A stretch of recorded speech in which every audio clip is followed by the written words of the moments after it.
انا عارفة انكم بتحبوا موضوع الفيمينين انرجي، وعارفة برضو ان كتير اتكلم عنه وانا منهم، بس النهاردة هتكلم عنه بطريقة مختلفة شوية، عشان لقيت بصراحة كلام كتير وعكسه في الموضوع ده.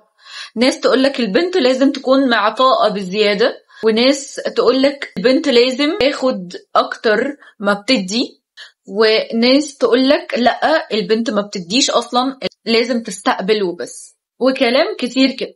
انا جاية بقى اميكس كل الكلام ده مع بعضه عشان نوازن ونعرف يعني ايه طاقة انثوية اصلا.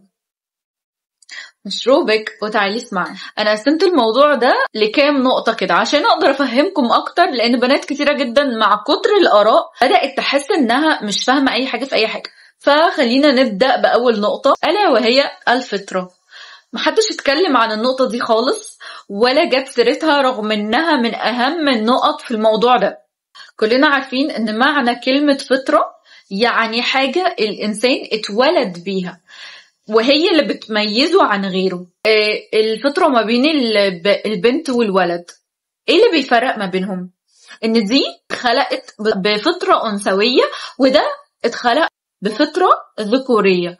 فلو راجل اتولد على غير فطرة ذكورية هتحسوا بايه؟ هتحسوا ان في خلل، الموضوع مش طبيعي، هتحسوا كده ولد بيتشبه بالنساء، شيء مقزز، صح ولا ايه؟ وهتحسوا ان لا في خلل هنا، في حاجة غلط يا بابا، انت ايه اللي بتعمله ده؟ كذلك البنت لو لقيتيها تصرفت تصرف ذكوري بحت هنحس بايه؟ هنحس باحساس غريب، ان ازاي انت بنوته وبتعملي كده، صح ولا ايه؟ فالكلام عن الطاقة الأنثوية من غير ما نوضح للبنات ان الشيء الاول والاخير في موضوع الطاقة ده هو الفطرة، كده بنغشهم وبنضحك عليهم. مفيش فطرة مفيش طاقة أنوثة، وكل الكلام ده هيبقى هري. في فطرة يبقى احنا كده بني ادمين طبيعيين اسوياء، مفيش فطرة يبقى احنا كده عندنا خلل، صح ولا ايه؟ لا اقنعيني بقى بغير كده. هاتيلي راجل وقعديه يسمع كل الفيديوز عن الفيمينين انرجي، بس تكون فطرته الذكوريه سليمه، ما عندوش اي خلل. يعني هاتيلي راجل ها، ما تروحيش تجيبي لي عاهه او واحد معتوه وتقولي لي ده راجل يعني. واراهنك انه يكمل اي فيديو من الفيديوز دي للاخر، او حتى يطبق حاجه من اللي بتقوليها. مستحيل راجل يا بابا، راجل عايزاه يتحول لأنثى ازاي؟ او يسمع مواضيع أنثوية ويهتم بيها ازاي؟ يعني بنات كتيرة جدا مسترجلة وعايشة دور الرجولة، منهم بتكون عايشاها عشان ظروفها محتمة عليها، ده محتمة عليها ان هي مثلا اتولدت ما لقيتش باباها، توفى، ما عندهاش اخوات، مجبرة انها تنزل وتشتغل. وفي بنات بتنزل وبتشتغل من غير ما تكون مجبرة. وفي سبب تاني ان هي اتولدت من غير فطرة الانوثة. السبب الاول ده نقدر ان احنا نسمعه الفيديوز دي، لكن الفئة التانية اللي هم اتولدوا من غير فطرة سوية، او هم حابين الدور الرجولي اللي هم متمسكين بيه ده، فده انتوا مستحيل هتعرفوا تغيروه. فالفيديوز والمصطلح ده بقى موجه لمين؟ موجه لفئات معينة، زي مثلا بنوتة لسه في فترة مراهقتها مش عارفة يعني ايه أنوثة اصلا، فتسمع الفيديوز دي وتبدأ تفهم. ده طبعا لو اللي بتسمع له ده بيتكلم بمنطق وبيتكلم صح، يعني عشان انا بسمع ناس بتتكلم بحاجات يعني غير اوفر قوي.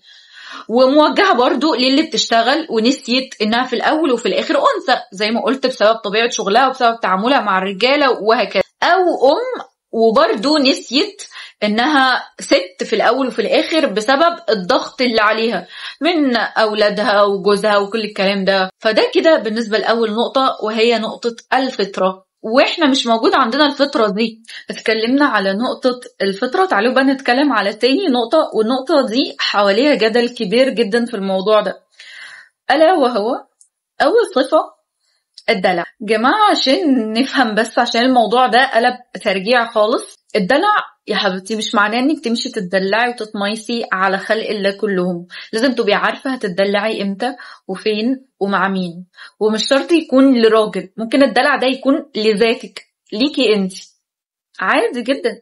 فالدلع والدلال مش للرجالة بس، مش كل الدلع رايح للطريق التاني، تمام؟ مفهوم؟ او تاني صفة هي صفة العطاء. الأنثى الذكية من الآخر يعني هي اللي بتعرف بتدي لمين وليه وإمتى. مش اللي فاتحاها سبيل وماشية توزع عطاء على خلق الله من غير وجه حق. يعني معلش، زميل معاكي في الشغل ليه تروحي تطبطبي عليه وقت ما يكون متضايق؟ ملوش ست تسأل عليه؟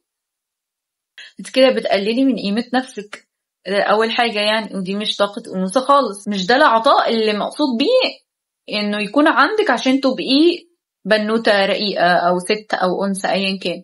وعشان نكون عارفين، العطاء عند الانثى مختلف تماما عن العطاء اللي عند الراجل. يعني عند الانثى العطاء معناه انها حنونة بزيادة، تحتوي اللي قدامها، مؤازرة، تعرف تآزر شريك حياتها، اهلها، اختها، صاحبتها، ايا كان. بمعنى اوضح يعني اسمه عطاء معنوي. اما عند الراجل بقى العطاء بيكون مادي، يعني ماني، واي حاجه بتتمسك. اديني انا في الفلوس بقى والحاجات دي. هو العطاء عند الراجل بيديكي فلوس، يعني انا كده معطاء. بخرجك وفسحك، يعني انا كده معطاء. كل حاجه ماديه بقى. يعني من ضمن الصفات بقى الانثويه الاهتمام بالمظهر، بس باعتدال. معلش يعني ما تجيش تقعدي لي قدام المرايه ليل نهار تشطبي لي في وشك محاره ودهان ليل نهار وتقولي لي I'm just a girl. حبيبتي هتتلبسي.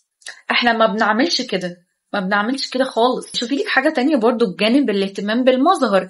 معلش هتفضل في طول حياتنا يعني قاعدين قدام المرايه؟ دي مش انوثه. الانوثه مش معناها كده خالص. واللي فهمك انوثه يعني تهتمي بشكلك ليل نهار وتهتمي بلبسك ليل نهار، قاعده في اوضتك ما بتعمليش اي حاجه غير كده، ده عبيط، ده عبط. ده من ضمن الصفات برضو الانثويه هي الامومه. ده طبيعي، بس لازم تكون باعتدال. كل حاجه هنتكلم فيها عن الانوثه او اي صفه عندنا لازم تكون صفه متوازنه. لازم نعرف نوازن الصفه دي جنب الصفات التانية. ما ناخدش صفه او فعل نهتم بيه ونرمي بقيه الصفات ونرمي بقيه الحاجات التانية. لا، لازم نشتغل على كله. الامومه من ضمن الصفات برضو، بس لازم تكون باعتدال زي ما قلت. يعني ما تنسيش نفسك. انا عارفه ان المسؤوليه والاطفال بتلهي، بس ادي لنفسك ولو ساعه بعد ما البيبي كده يشد حيله. لو ما عرفتيش وقتها في فتره ان هو لسه بيبي ومش عارفه ايه وكده انك تهتمي بنفسك، لا، فاول لما المرحله دي تعدي اهتمي بنفسك. ما تهمليش في انوثتك علشان خاطر الراجل اللي معاكي اللي انت هتتحاسبي عليه، وعشان خاطر نفسك. صفات كتيره بقى. المسؤوليه برضو من صفات الانوثه. بس من صفات الانوثه في ايه؟ في انها مسؤوله عن جوزها وبيتها واطفالها وكل الكلام ده. لكن في حته الشغل وكده مش عايزه اتطرق ليها قوي لانها مش من فطرتنا. ولكن احنا في زماننا ده فاحنا بشكل كبير قوي بنات مجبرة عليه. فخلينا نقول انت لو انت اجبرتي او انت حبيتي انك تنزلي تشتغلي، فانت الشغل هيبقى من مسؤوليتك. هيبقى مسؤولة منه وكل حاجة، بس بشكل ما يضغطناش ويضيع طاقتنا الانثوية. تمام؟ فدي كده الصفات. يبقى احنا اتكلمنا عن الفطرة والصفات. تيجوا نكمل ولا نخليها في بارت 2؟ انا بقول الموضوع طول عشان ما تبقوش يعني حاسين بخنقه وانا الاضاءه خلاص عندي بتروح. فنكمل ولا ايه؟ انا شايفه اني احاول اصور لكم الجزء التاني وانزله لكم بكره. ايه رايكم؟ ان شاء الله في الجزء التاني هكلمكم بقى عن اللبس والالوان ومظهرك بصفه عامه يعني، وعن التعامل بقى، ايه الاساليب الانثويه اللي نتعامل بيها وايه اللي نتجنبها وكل الكلام ده. فبس كده خلصنا الفيديو وصلنا لنهايته. اشوفكم في فيديو جديد. السلام عليكم.